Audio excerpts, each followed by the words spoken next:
Imagine waking up in a hospital bed, strapped down. You have no memory of why you're there. A man in a white coat injects you with something. Lights flash. Voices echo. You're told the pain will help your country. Then, nothing. For decades, thousands of American citizens were experimented on without their knowledge or consent. They were given LSD, subjected to hypnosis, locked in sensory deprivation chambers, forced to endure electroshock. Some were tortured, some were broken, some died, and all of it was done in the name of one goal: mind control. This is the story of Project MKUltra, the CIA's top-secret human experimentation program. Hidden for years, denied for decades, and only partially exposed after a paper trail was accidentally found in a box mislabeled financial records. It sounds like science fiction, but it was real. It happened, and its impact never truly ended. This is not just a warning from the past, it's a mirror for the present. This is Project MKUltra Exposed. The Cold War wasn't just about bombs and borders. It was about influence, winning hearts and minds. And in the early 1950s, the CIA became obsessed with one idea.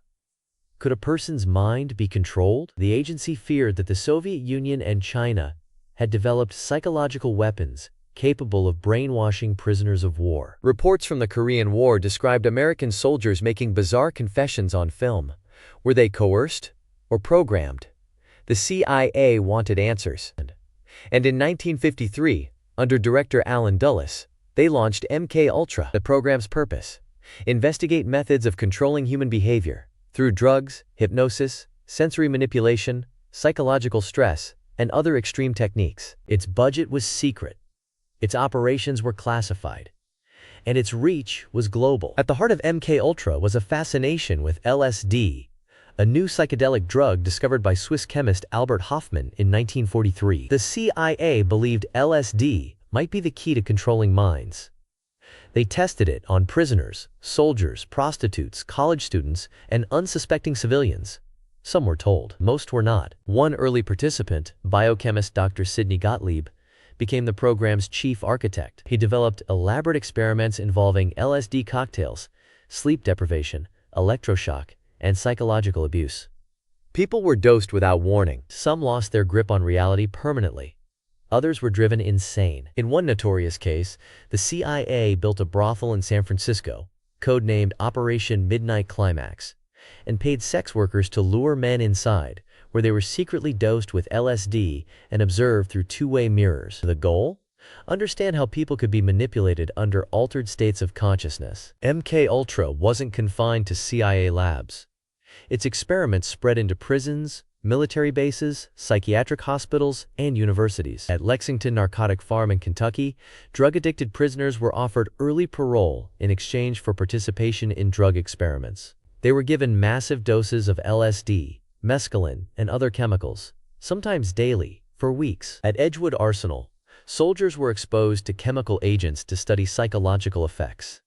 Many never gave informed consent. Years later, some reported chronic mental health issues and were never told the truth. Patients at psychiatric facilities were subjected to depatterning, a brutal process designed to erase memory and rebuild behavior. They were kept in drug-induced comas for weeks, blasted with electroshock therapy, and forced to listen to repeated messages for hours at a time. One psychiatrist, Dr. Ewan Cameron, conducted such experiments in Canada with CIA funding. His victims, ordinary people suffering from anxiety or depression, emerged with memory loss, confusion, and permanent psychological damage. In 1953, Army biochemist Frank Olson was secretly doused with LSD at a CIA retreat without his knowledge. Days later, he plunged to his death from a 10th-story window of a New York hotel. The CIA claimed it was suicide, but Olson's family didn't believe it. Decades later, a second autopsy revealed head trauma inconsistent with a fall, and mounting evidence suggested Olson may have been murdered to keep him from going public. Why? Because Olson was reportedly disturbed by what he had seen in CIA experiments, possibly including biological warfare and torture. He had started asking questions. He wanted out. And in a program built on secrecy, that was dangerous.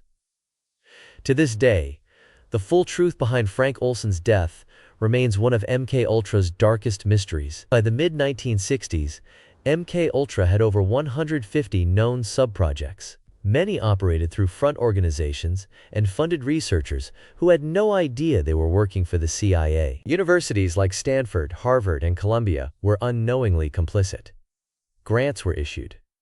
Studies conducted. Data gathered. The CIA paid therapists and professors to develop techniques in behavior modification, hypnosis, sensory deprivation, induced schizophrenia, interrogation resistance. In San Antonio, Texas, young boys at a youth detention center were dosed with hallucinogens for behavioral research. They were labeled emotionally disturbed. In reality, they were test subjects. The deeper you dig, the more insidious it becomes. Some victims never knew what happened to them. Others were gaslighted or silenced. Files were destroyed. Identities were erased. And because the program used aliases, front groups, and shell companies, the true number of victims may never be known. By the 1970s, public trust in government had eroded. The Watergate scandal exposed deep corruption. And in its wake, Congress launched a formal investigation into U.S. intelligence abuses. Led by Senator Frank Church, the Church Committee began unearthing the CIA's darkest operations, including MKUltra. What they found was shocking. Uninformed human experimentation, destruction of critical files, secret programs violating both U.S. and international law. But by then, the CIA had already destroyed most MKUltra records. In 1973, at the order of then CIA Director Richard Helms, thousands of files were shredded just before Congress began investigating. What remained were fragments, memos, expense reports, a trail of shadows. Victims testified. Some demanded justice. Others could barely speak. The committee concluded MKUltra had violated ethical standards and caused unconscionable harm. But no one was held accountable. No trials, no jail time, no real apology. MKUltra had ended. But its legacy remained. MKUltra is often dismissed as old history, a relic of Cold War paranoia. But its influence is still felt today. Consider this. Modern psychological warfare strategies used in interrogation and propaganda draw on MKUltra techniques. Enhanced interrogation used by the CIA in the War on Terror mimics tactics explored during MKUltra. Mass shooters and unstable individuals with histories of mental health treatment have sparked speculation of psychological manipulation, often invoking MKUltra in online discussions. The program also fueled countless conspiracy theories. Was Sirhan, who killed Robert F. Kennedy, under mind control? Did the Unabomber, Ted Kaczynski, develop his ideology after being part of a Harvard MKUltra experiment? Were celebrity breakdowns and sudden personality changes signs of deeper programming? While not all theories are credible, the existence of a real government program aimed at controlling minds makes them harder to ignore. MKUltra became a blueprint, not just for science, but for secrecy. MKUltra wasn't just a failure of ethics, it was a betrayal of humanity. It proved that science, when untethered from morality, becomes dangerous. It showed how institutions can justify any action when fear overrides accountability. And it reminded us that governments, no matter how democratic, can and will lie to their people if they believe it's for the greater good. The victims of MKUltra were not enemies. They were citizens, soldiers, patients, students, children. They were the collateral damage of a war for control.